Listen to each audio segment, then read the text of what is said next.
Yeah, well, I think everything is there as it stands, but will maybe as an addition, although not written here, I hope that the ad hoc committee, through the Joint Standing Committee of Intelligence, task the state security of this country to conduct a thorough counterintelligence investigation on the role of the media in this country, and specifically specific journalists that are working. Most of them, I've seen they're publishing, as I said, it's not a media house, but journalists. Some of them, they write for, I think, Sunday Times or City Press, one of those newspapers.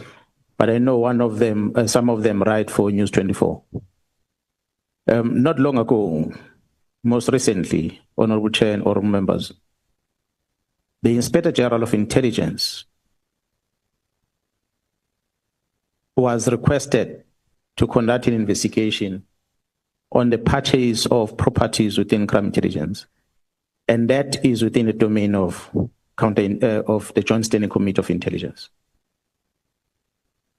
It is my understanding, from what I gather, that the report that will have been produced supposed to be within the Inspector General of Intelligence. It's supposed to be confined to the Minister of the Environment responsible, and it's supposed to be confined to the committee, the Joint Standing Committee of Intelligence.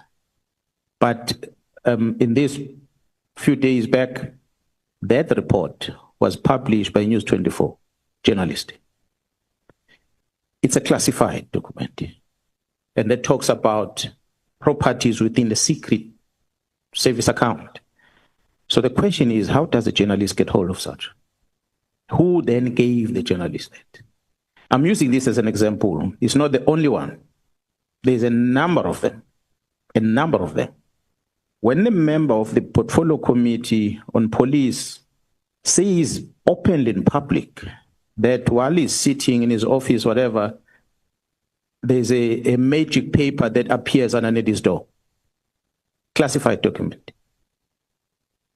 And that leads him into go and open a case. It needs to be investigated, Honorable Chair, honorable members, because the records, the control register, the Office of the Inspector General of Intelligence will prove that the Office of the Inspector General of Intelligence has been an operational center that has been used to counter this criminal investigation happening in Gauteng. The control register in that office for people to come in and out will give evidence of people that have been visiting that office, including the honorable member, Mr. Adams, who traveled there. The member in the Office of the Inspector General of Intelligence, Advocate Governor, should be invited, Honorable Chair, to come before this ad hoc committee, if I were to recommend, where she is going to come and tell you about the experience and the horrible things happening in that office. That the member, Mr. Adams, is the one who came with a classified document and presented it before the Inspector General of Intelligence to request Inspector General of Intelligence to conduct investigations on things. The members of IDEC have been frequenting the Office of the Inspector General of Intelligence, where things were plotted against these members of crime intelligence. So it's an experience we had with the late former advocate Hadebe, who was an Inspector General of Intelligence 2011-2012, of how that office has been manipulated. These which are referenced to on the 5th of March during my appearance. The similar things are happening today. Crime intelligence has been doing a lot of bad things, and the bad things are brought to the attention of the Inspector General of Intelligence and supposed to end up with the Joint Standing Committee so the people are held accountable for the wrong. Honorable Chair, honorable members, people will say Mkhwanazi is very insensitive, but when we talk the honest truth, we must tell the truth.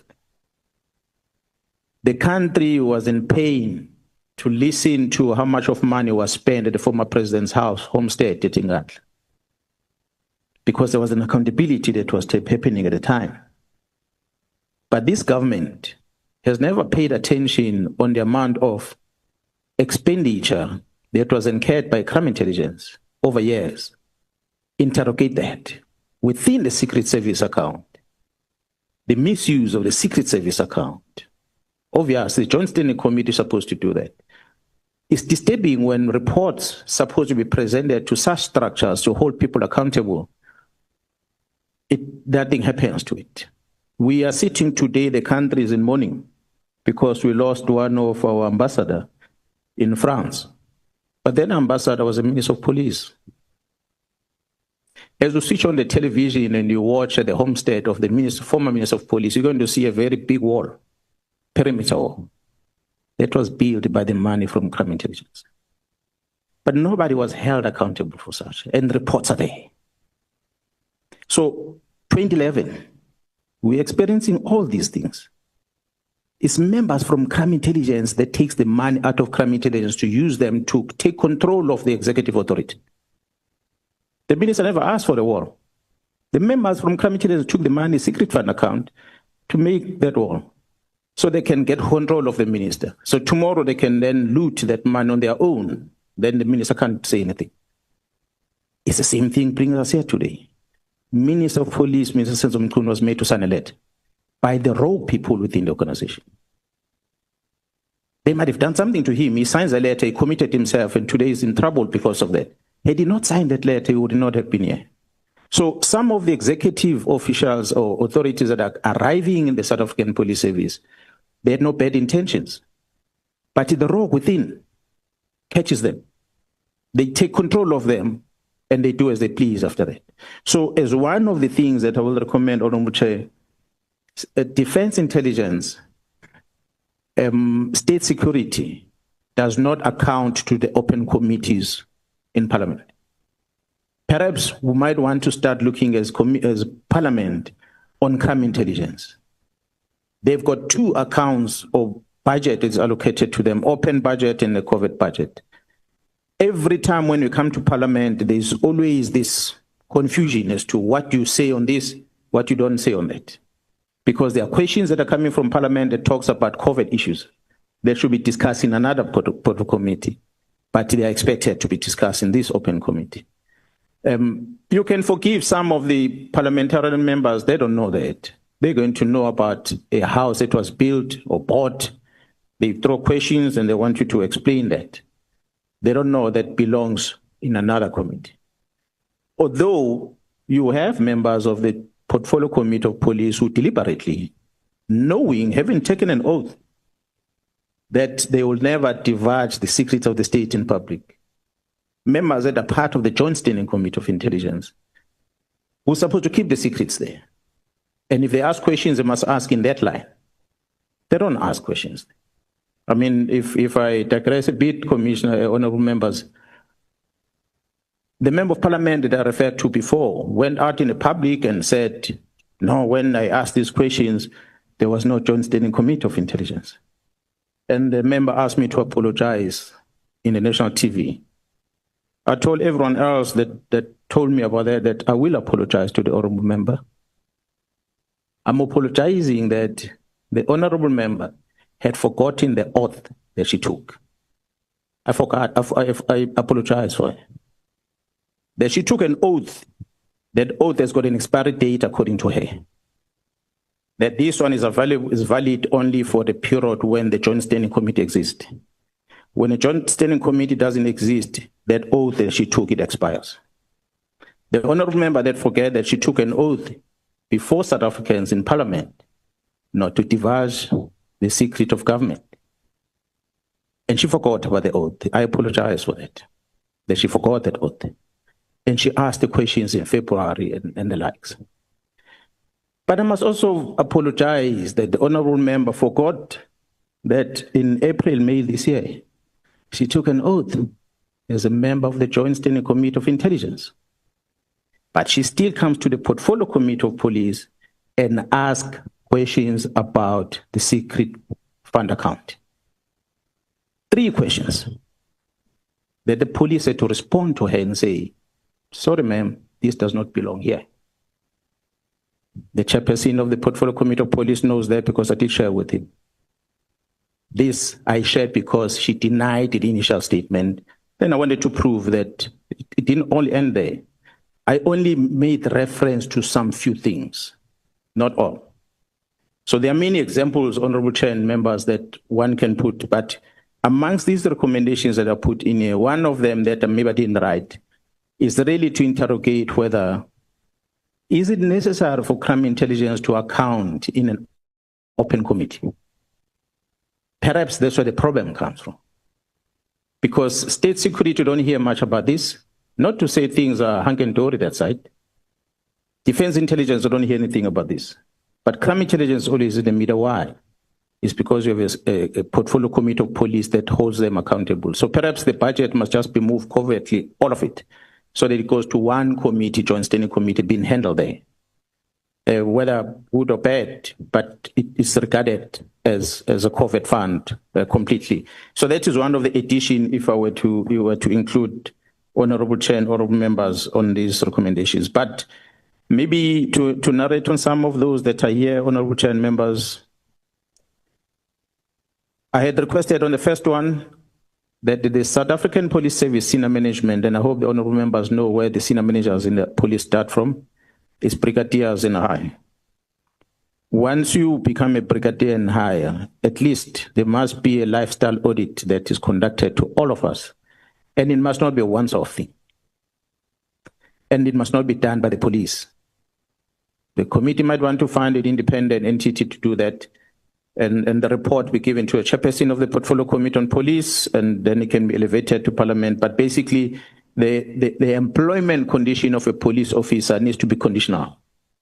It cannot be just a permanent thing. You come in, you work until you retire at 60, whether you are delivering or not delivering, whether you are rogue or not rogue, you just enjoy salary every single day. We have to review that. So lifestyle audit is what I'm calling for. We all must be subjected to that, so that you get to understand, where does Mkhwanazi get the money to buy the suit? Can he afford it? And many other things that we have as police management.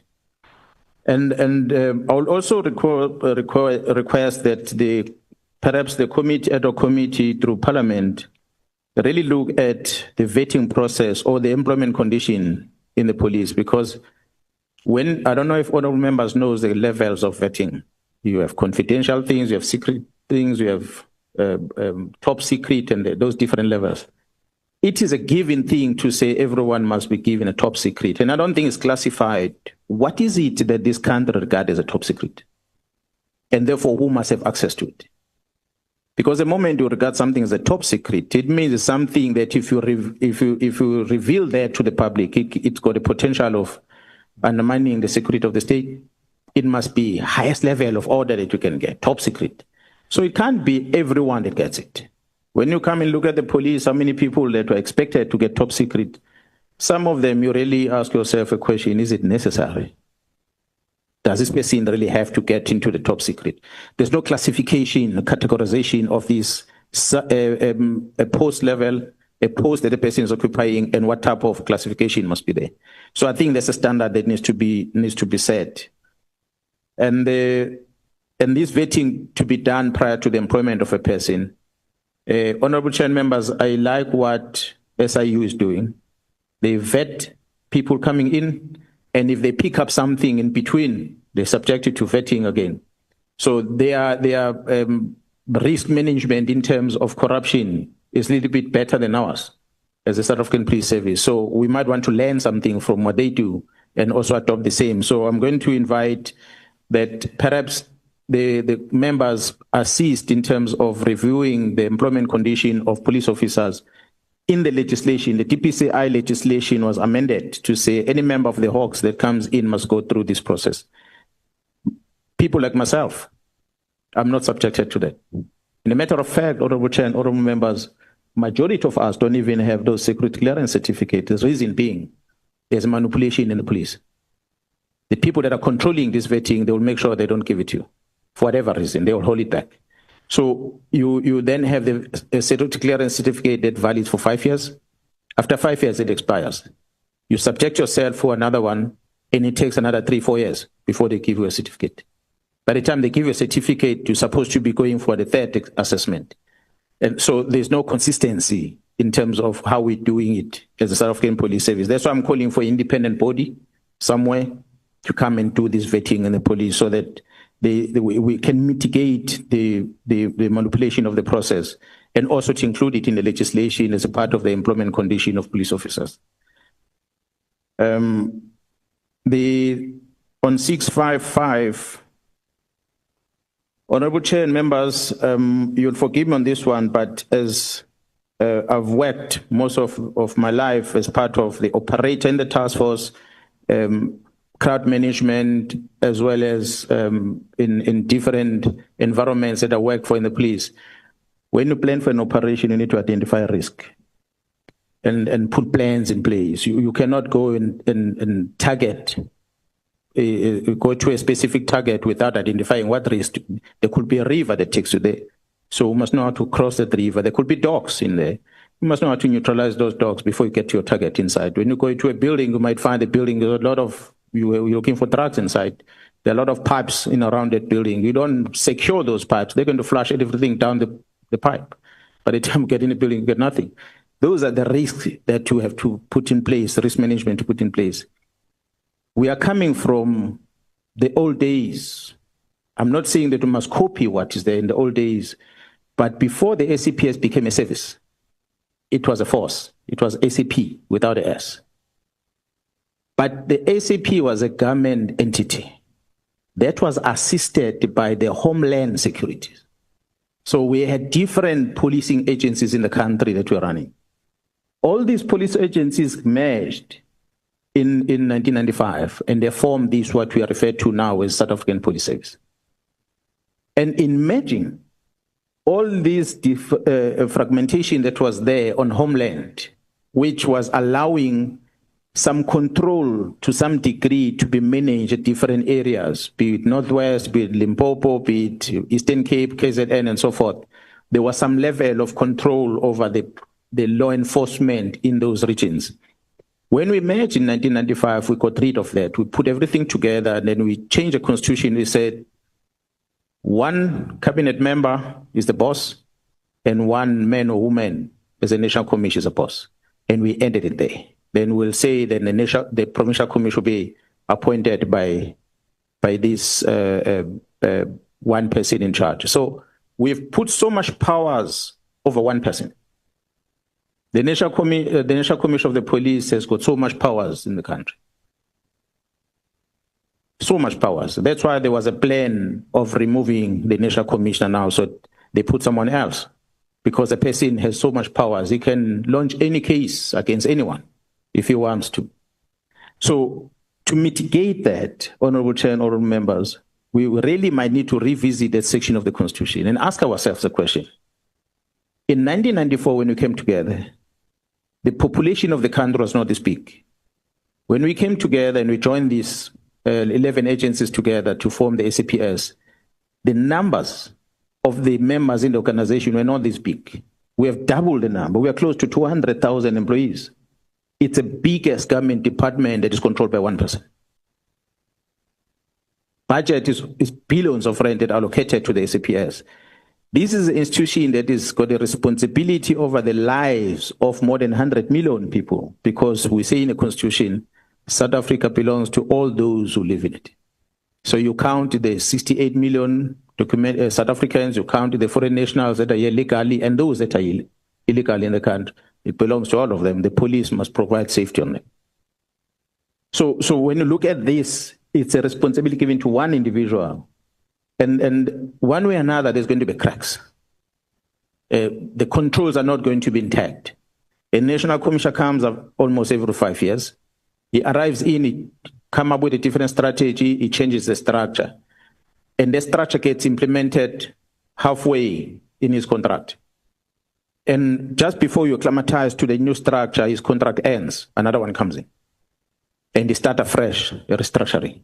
We've been restructuring, Honorable Chair and members, ever since I could remember. Because there's a new boss, new sheriff in town, he changes the structure, a new sheriff in town changes the structure. So we might want to really look at that section of the Constitution that says we are centralized at the national office. to figure out, taking examples from first world countries, how can we come up with a model that is going to allow the national, call it federal if you will, but the national priority crimes or national capacity that is going to have a footprint across the country to deal with specific crimes. And then you allow the provinces to some degree to prosecute certain, investigate and finalize certain cases within their level. And then don't hold the National Commission to be worried about the prosecution of an assault case that happened here at Gugulethu. Because the National Commission must account for this assault at Gugulethu from Pretoria. But you have a provincial commission that can take responsibility for that. And the provincial government that is voted by the people in this province that must account on the policing. So you find this gray area. That's why you're going to notice, honorable members, every time we release crime stats, some provinces have their own crime stats release, others don't. Because there's no standard set. The other provinces feel that they must take responsibility for policing. The others say policing is a national responsibility, it's not ours. And yet the crime happens in those communities. So it is just my small recommendation. I'm not a member of parliament. I don't have authority over amending the constitution. I felt that maybe I must put this recommendation, controversial or however we can call it, but we were there before. We had Homeland Security, and we won't be the first one in the world to try and decentralize somehow. There are many institutions in different countries that are operating like that. But that is only informed by the risk management because of what I've seen, what's happening. Thank you so much. Thank you. So, General, the last topic you have already touched on, and these are allegations pertaining to members of parliament, which you deal with at paragraph 53, and more specifically in relation to Ms. Diane Kohler-Barnard from paragraphs 54 onwards. And it goes through to paragraph 60.3 on page 30. Yes, sir. Those are the matters that I was referring to, which is why maybe if the honorable members will go to the annexures on the documents and you start reading from NSM 13, 14, and 15 on number 238, 239, and 240 respectively.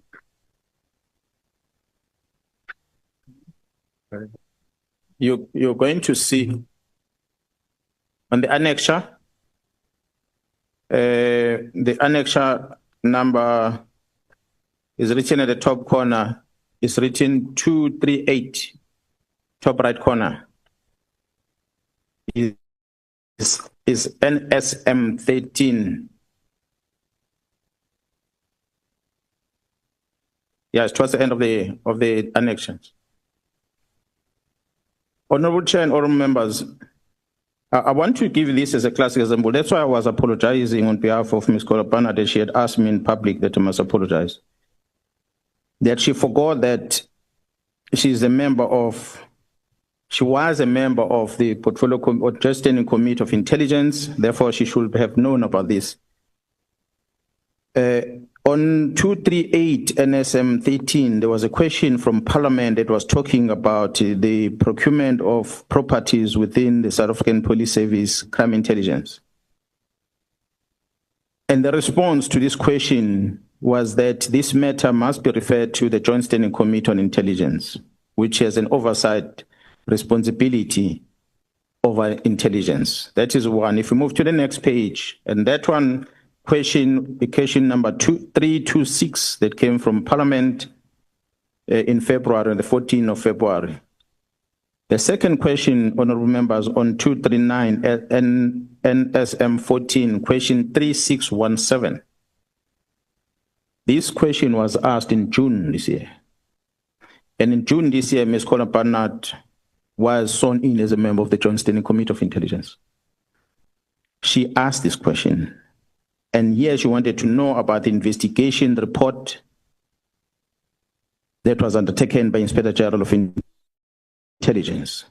I don't want to say this perhaps is part of, is that report that ended up being spoken about by News 24, but here's a question in Parliament asking about the report, and News 24 writes about that report. They put the report out publicly.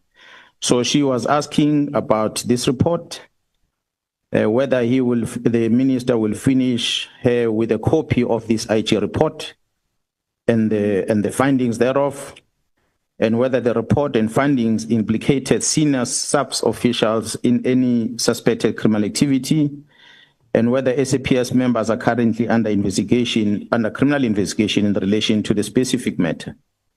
Again, the response on this by the National Commission was that it is recommended the question be referred to the Joint Standing Committee on Intelligence as it relates to the sensitive matters that are dealt with by the JCI as the Parliamentary Oversight Committee of the country's intelligence services. I invite you to another question, Honorable Chair and Honorable Members. The question number 3409, the same question that came from Ms. Kola Barnard. These questions were written to the police as part of the Portfolio Committee of Police, which is dealing with open account. And these questions are asked by the person who's already taken an oath at the Joint Standing Committee of Intelligence, but she's asking in the wrong committee about this. Exactly what I had said at Madlanga, that she took things that belong somewhere else and she put it somewhere else. So these are the evidence. Honorable Chair, honorable members, this question 3409 is asking specifically about the buildings that Crime Intelligence have purchased. And she wants to know the details about that. And the period that she's referring to is a period when Jaro Kumalo was in the office, which is a 2023-2024 financial year, and the years subsequent to that. And she asked whether the Minister of Public Works and Infrastructure was approached about using buildings which are already owned by the state. And she also wanted to know where the building is going to be used for. She wants to know, through the open committee, what is Crime Intelligence going to use these buildings for in each province. The response, again, Honorable Chair, honorable members, from the National Commissioner, which is dated the 28th of June, just a week before my public address, that given that the question relates to sensitive matters, it is recommended that this matter be referred to the Joint Standing Committee on Intelligence, the Parliamentary Oversight Board in respect of all intelligence services, including the Crime Intelligence Division of the South African Police Service. Honorable Chair and honorable members, this is just but, I repeat, this is just but an examples of the things that we're putting before you. There's other evidence that we have in our disposal that we don't think is necessary to put them here because they belong to the Joint Standing Committee of Intelligence. I've said it before, that examples we're going to cite a few. We cite example, the member goes to the media and challenges us, and we have to then provide further examples. Honorable Chair and honorable members, I've said it before when I presented at the commission, which is my statement is a reference to, that Crime Intelligence have got their own ways of operations that don't 100% conform to the norm that we all know and understand. How they acquire a facility, they do not acquire a facility through public works. And Honorable Kola Barnard knows that because she's been in this committee for that long. The Crime Intelligence have been leasing buildings as safe houses. They've been leasing properties. And some of these properties, Honorable Chair and members, and I'm not inviting you to go deeper to finding out because it's not within your space, it's within the Joint Standing Committee. But you will be shocked of some of these properties that we've been leasing as a South African Police Service, Crime Intelligence. Who do they belong to, number one? And whether they are used for what they are leased for. In government in general, the lease of a facility, it's a public works responsibility. But Crime Intelligence has been leasing buildings from as far back as I could remember. And there's never been issues about that. The matter of fact, Honorable Chair and members, some of the members within crime intelligence have benefited from the leasing of their own facilities to crime intelligence. The same members that are feeding the members of parliament as if the purchase of this property is irregular. I've said it before, I don't work at crime intelligence.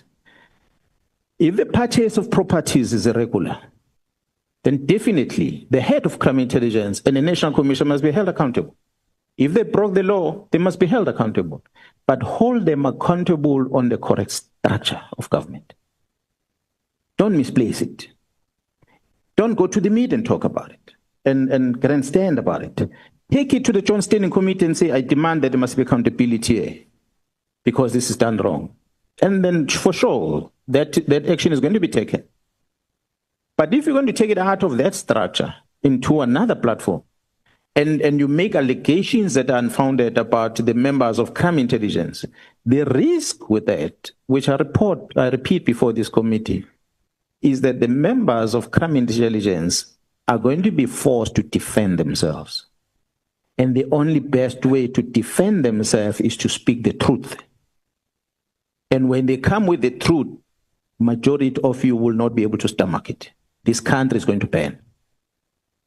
Because there are top secret things that should not be discussed in public like that. So if you make the members look bad, they're going to counter the human beings. They've got families, they've got friends. They've been paraded as criminals in front of international TV. They were paraded when they were arrested. They were branded as bad people by these members of this committee, of this parliament, some of them. They kept quiet. But they know the truth. They have evidence, Honorable Chair, conventional or otherwise, that they have, which if they were to present it, it would be a press briefing that would be worse than what Mkhwanazi did. So I needed to prevent that by warning that let's not hold back and allow that the very same executive authorities, parliamentarians, participate in the wrong. Honorable Chair, if you were to ask me, I will say maybe we must close down crime intelligence, remove everyone that is there, and start afresh, if you will. Because I know names within crime intelligence that are bad. They were there in 2011. They are still there today. We have family members of the Mzulis of this world that are still controlling gadgets that are listening to all of you at crime intelligence. And that's what Kumar is trying to fix. What does he get in return? No, leave this thing alone. You are the bad one. And other members are comfortable because, not going to talk about benefits that comes with it. So Honorable Chair, members, you'll forgive me, but I feel that these things that we've put on this statement is just a tip of the iceberg. Go to the media tomorrow, Honorable Member, and say things again. I'm going to come with another evidence. That's my submission. Thank you. Thank you very much, General Mkhwanazi. Again, sorry for the delayed start and for the long session that you've had to endure for the day. And we thank you very much again for your evidence, for your cooperation. Thank you, Honorable Chair and Honorable members. I want to give the General 10 minutes to repeat the last part that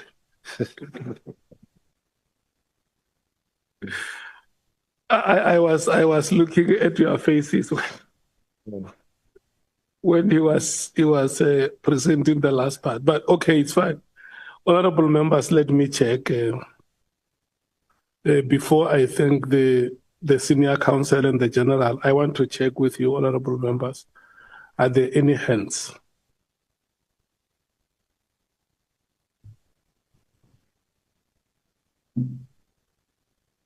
Chief Whip. Okay, let me do this. From the NCs, it's that hand. MKP, do you want to speak? Yes. How many of you? One. One. Okay. DA? You don't. EFF? Okay. IFP? Must I note you? Okay. Because I see it's like the hand. PA? Covered, Chair. Thanks. Oh, okay. So we have those four hands, honorable members. There is not going to be any member who's going to be triggered by what others would have said. Chief Whip, Honorable Skosana. Is it Skosana or Yonombalo? Okay. And then Honorable Mwango. Yeah, it's 3 in fact instead of 4. Can we take them in that order? Can we start, Chief Whip? No, thanks, Chair. I think I'm not going to do what is supposed to be done by you to thank anyone in this meeting today. But I think that in the light of the concluding statement that the General has made, I think that a matter naturally arises, which we've discussed in one of our meetings, about the fact that as the ad hoc committee, as members of the ad hoc committee, one of the important things that we have to safeguard and do so jealously is the integrity and the reputation of the ad hoc committee of Parliament. We recognize the fact that we did not establish ourselves. We were forwarded in this committee by the parties that we represent in Parliament, and therefore, as a consequence of which, constituted into the committee. Now, we raised this matter as the African National Congress in one of our virtual meetings, and I think it's important to raise it even when all of us are here, so that it's understood that it's a matter of principle as opposed to some kind of witch hunt. Now, General Mkhwanazi has presented to us here and kept on making references to members of Parliament. But one of us has been specifically fingered out on the report. And I would imagine that if you ask me, it would be fair that the member who is being fingered out the way that has been done here today should equally at some point have an opportunity to state her side of the story on this matter. Now, I'm raising this matter, Chair, because this member is a member of this committee. And I think we need to help each other as committee members. As I said on that day, that it may very well be that it's not the majority of South Africans who are worried about the fact that some among us are implicated in some of these serious allegations. But the fact of the matter is that we have an obligation to strive to ensure that as much as possible we enjoy the confidence of the entirety of the South African population, including those that may be in the minds of others, a small minority that may be concerned about any of us being implicated in what is being discussed here. Now, Chair, I want to conclude by saying, therefore, in this context, I think we need to place it formally as the African National Congress that it is our considered view that the member concerned, Honorable Diana Kola-Barnett, and the party she represents must properly reflect on this reality and act in a manner that protects the integrity of this process and Parliament in general. Because it's our considered view that to proceed as if we have not had anything today. Now the General is before us and he has made a presentation. it will constitute a dereliction of duty on our part as members of this committee. And we are convinced as the ANC that it cannot be allowed to proceed without any comment about what needs to be done. So we would like the DA and the member concerned, starting with the member, to consider withdrawing her membership from the committee to protect all of us. But we equally want to persuade the Democratic Alliance, which has got 87 members in this parliament, that it can't just be about one member when the reputation of the committee in its entirety is at stake. So that is the first issue that I wanted to raise, Chair. The other issue, I don't know whether you want me to raise it here and now, or I must suggest it in the morning. It has to do with our thinking about how we should manage the proceedings tomorrow. If and when, as it was agreed, the proceedings are going to be entirely about what we as members of the committee are now asking the general. So you can guide me whether I should make that suggestion now, or you might have had something in your mind about how to handle that process, maybe now or in the morning. Okay, let me hear the other two speakers. I will be making a decision whether I should rotate amongst members to hear what their views are. Honorable Skosana. Thank you, Chair, once again. I just want to concur with the Chief Whip of the largest party. I've said this before as well in our meeting. Before General Mkhwanazi gave us the evidence as well with us here, because we had this anyway. But we didn't say anything about it. We asked that the honorable member must recuse herself.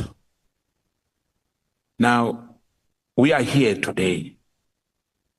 The general has given us a little bit of context about exactly what happened. And he said vividly that he doesn't want to go deeper. But he has a lot. If he's challenged, he will reveal more, which might not be for the benefit of this country. This ad hoc committee is not challenged by anybody in court. The Madanga Commission, as we speak, we've challenged it as Mkhonto Wesizwe Party. The appointment of the acting Minister of Police, the suspension of the suspension or special leave, which President Ramaphosa placed Mkhunu on leave, is still challenged. The Constitutional Court has referred us back to the High Court. And it's 50-50, anything can happen. Even though we know that the judiciary, I don't want to get to reveal more as well on that. But this committee, the ad hoc committee, is not in any court. And let's avoid that. Let the honorable member do the noble thing and recuse herself.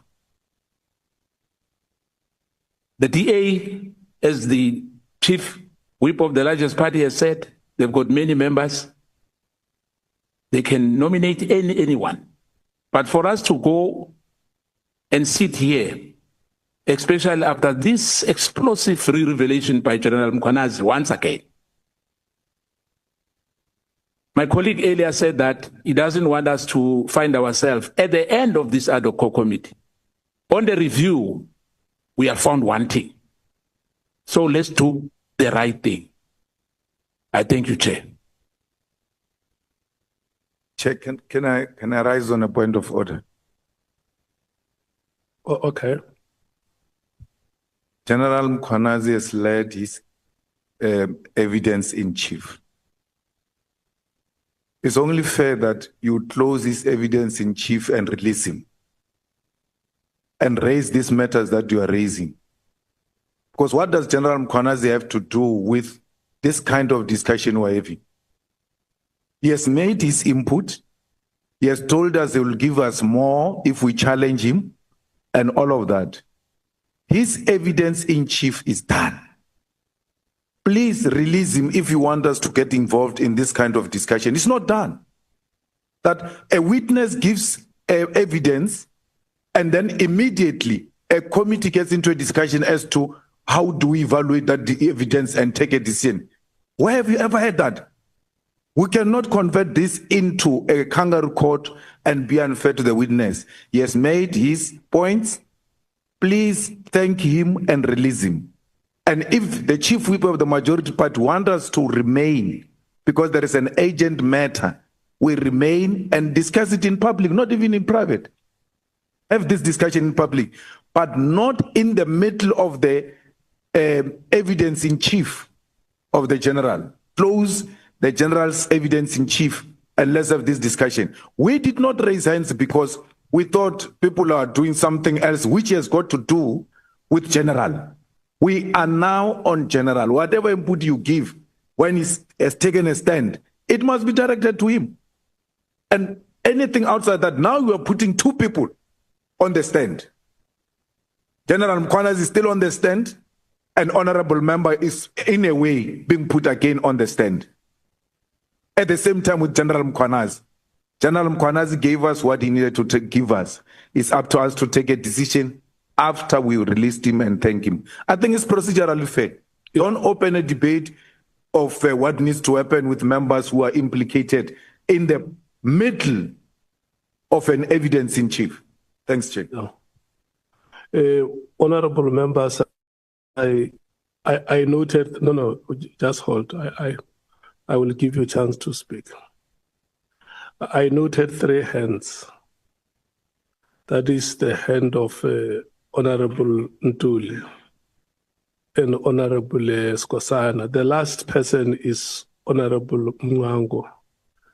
It may be unfair, Honorable Malema, if we release the general without knowing what Honorable Mwango wants to ask. And then we will then make a decision on the inputs of the 2 members. So let's give Honorable Mwango a chance. Maybe there are matters that he wants to clarify with the general. Yeah. Thank you for that understanding. Well, thank Honorable you. Mwango. Thank you, Honorable Chairperson. Good evening. Well, on reflection, I have actually decided that these matters that I wanted to raise can actually be raised, adequately tomorrow. So therefore, I want to withdraw and actually thank the opportunity that you had given me. Thank you.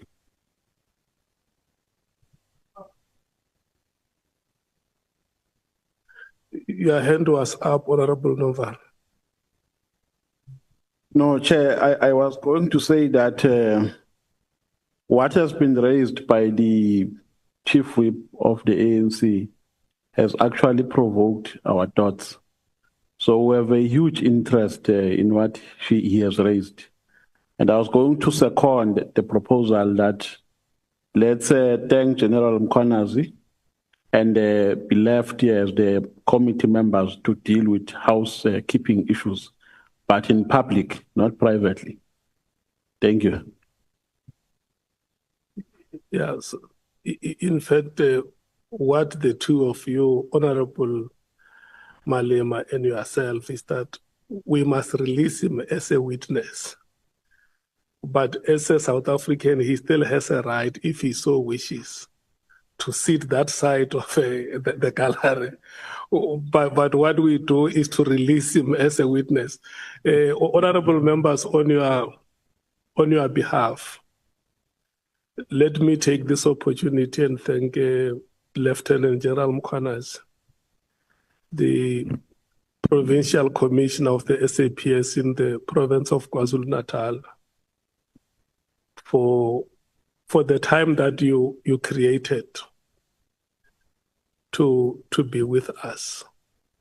Let me tell you, at some point, we discussed as a committee in your absence when you had the dilemma whether you must be here or you must be at the commission. And we went back to the committee. We gave them a report about the letter which you have written to us that you want to cooperate with the committee. Unfortunately, you find yourself in a situation where you can't divide yourself into two halves. One half be with the ad hoc committee and one half be with the commission. And we want to thank you from that moment up to the point where you came before our legal team to do consultations. You were here this morning when we started.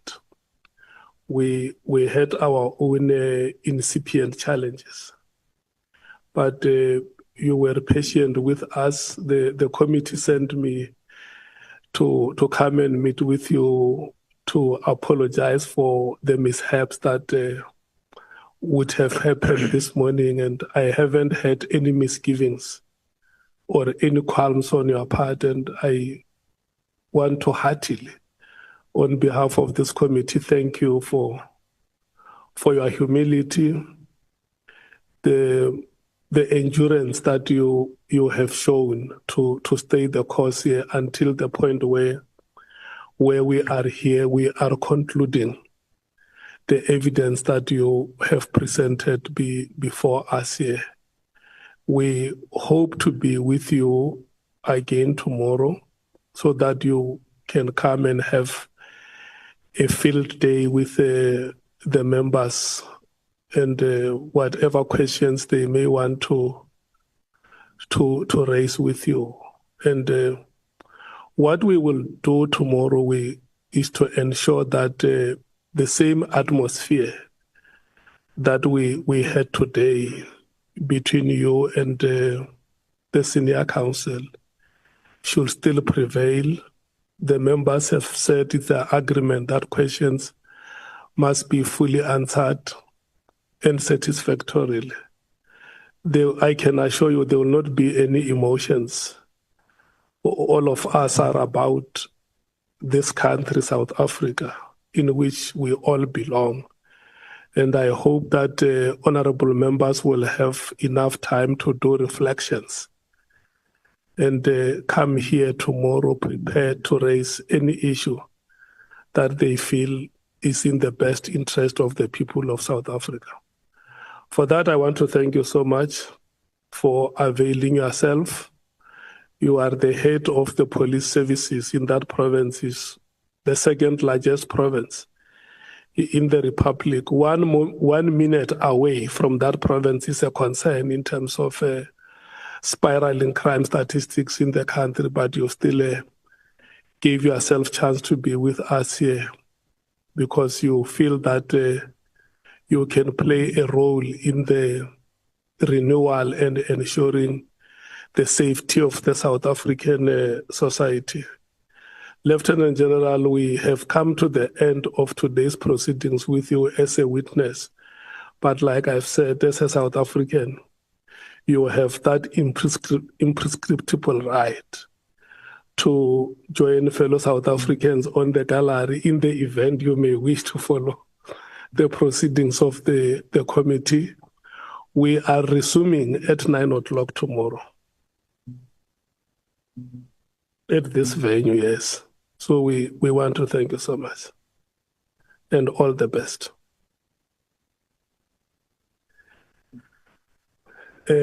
Senior Counsel, we want to thank you. Look, it has been a marathon on your part. It has been one of those days, and I still want to repeat. The best cricketers can still be dismissed for ducks in some matches. But that does not take the quality away from that cricketer. If you are an accomplished batsman, you will always remain that. If you are one of the best bowlers, you will always remain